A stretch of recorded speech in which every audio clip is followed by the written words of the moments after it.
Im Hafen von Norfolk in Amerika wurde das 11.000 Tonnen Schiff Jakob Ruppert für eine Südpolexpedition ausgerüstet.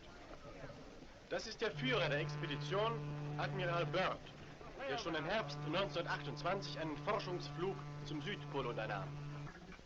Das Schiff wird mit den modernsten Hilfsmitteln ausgestattet. Selbstverständlich ist ein Flugzeug an Bord.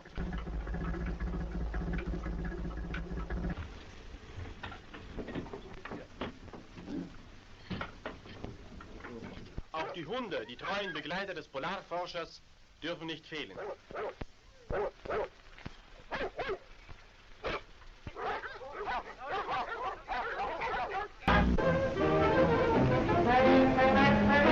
Dieses gewaltige Fahrzeug wird Admiral Byrd auf seiner Südpol-Expedition begleiten.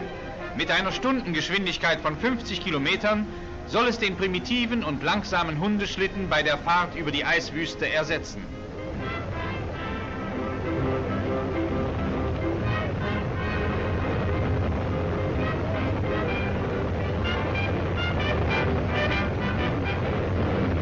Normale Verkehrsstraßen sind allerdings für dieses Ungetüm nicht ausreichend, denn bereits bei der ersten Probefahrt mangelt es ihm an Bewegungsfreiheit.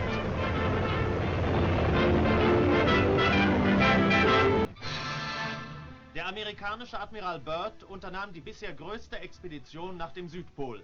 13 Schiffe drangen tief in die Antarktis ein. Erforschung der Bodenschätze und der Wetterbedingungen war das Hauptziel der Fahrt. Ihr Höhepunkt: die Überfliegung des Südpols durch Admiral Byrd. Er ist der einzige Mensch, der Nord- und Südpol überflogen hat.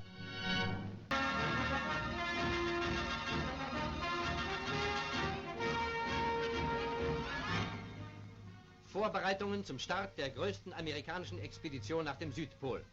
Sie steht unter der Leitung von Admiral Richard Byrd, der schon einmal den Südpol erreichte und als einer der besten Kenner der Antarktis gilt. 13 Schiffe werden mit Spezialgeräten beladen.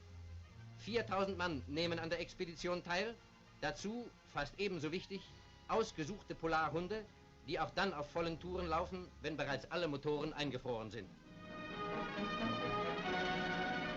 Die Wissenschaftler glauben, dass der Südpol den Schlüssel zur Wetterlage der ganzen westlichen Hemisphäre birgt, und nach Ansicht von Admiral Byrd wird man innerhalb von 25 Jahren Kohle aus dem Herzen der Antarktis fördern.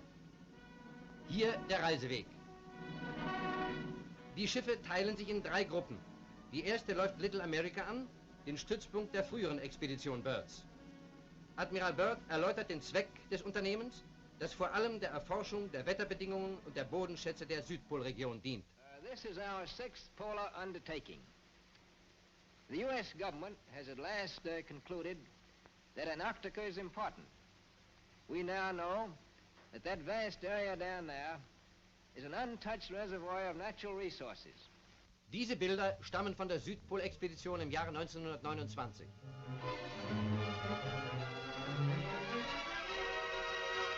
Inzwischen hat die erste Gruppe die Lager- und Proviantdepots der vor 7 Jahren durchgeführten Byrd-Expedition erreicht. 2 der Lager waren durch Veränderung des Gletschereises zerstört worden. Das dritte fand man völlig erhalten.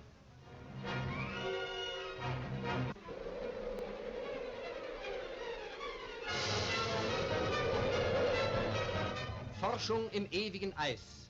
Eine Aufgabe im Dienst von Wissenschaft und Fortschritt.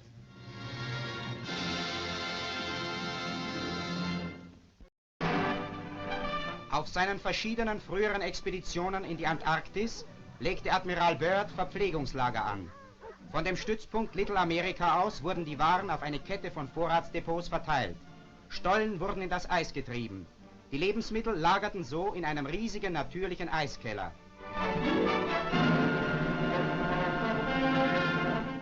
Heute nach 15 Jahren finden die Männer der neuen Byrd-Expedition die Lager unversehrt, die Lebensmittel noch genießbar. Und sie genießen sie. Gefrierfleisch Marke Südpol, frisch wie vor 15 Jahren. Admiral Byrd hat seine Südpol-Expedition beendet. Neben wissenschaftlichen Ergebnissen, geologischen und sonstigen Funden brachte er auch etwas sehr Niedliches mit. Zwergpinguine einer bisher unbekannten Rasse. Die kleinen Pinguine benehmen sich wie die großen Gelehrten. Sie tragen Bratenröcke und lassen sich durch nichts aus der Ruhe bringen.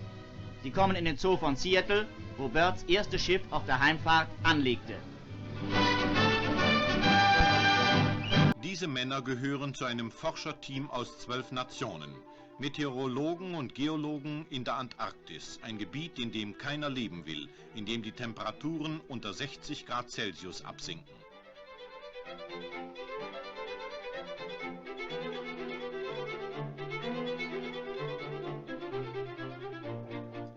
Über die Antarktis, von der Forscher sagen, ihre Einsamkeit werde nur noch von der Gefahr übertroffen, besteht seit 1959 zwischen den weltpolitischen Machtblöcken ein Abkommen.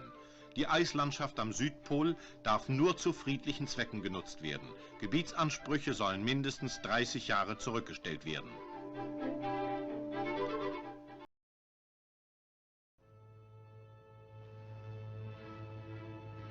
Schnee und Eis begleiteten den argentinischen Eisbrecher General San Martin auf seiner Fahrt durch die Antarktis.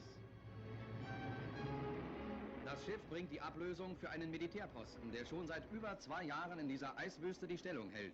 Mit einem Hubschrauber wird das Lager erkundet.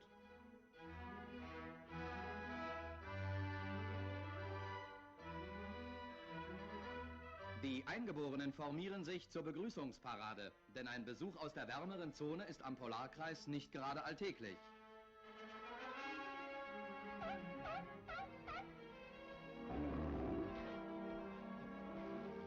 Mit Schneetraktoren werden Lebensmittel und Gebrauchsgegenstände für weitere 2 Jahre zum Lager gebracht.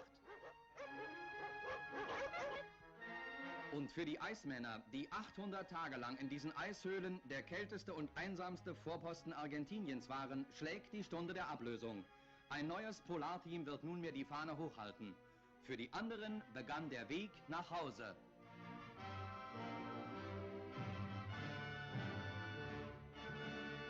I don't ever slow up, no I don't take shit. I got no love for the fakeness. If you wanna play tough and wanna hate this, I'll always show up. I don't ever slow up, no I don't take shit. I got no love for the fakeness. If you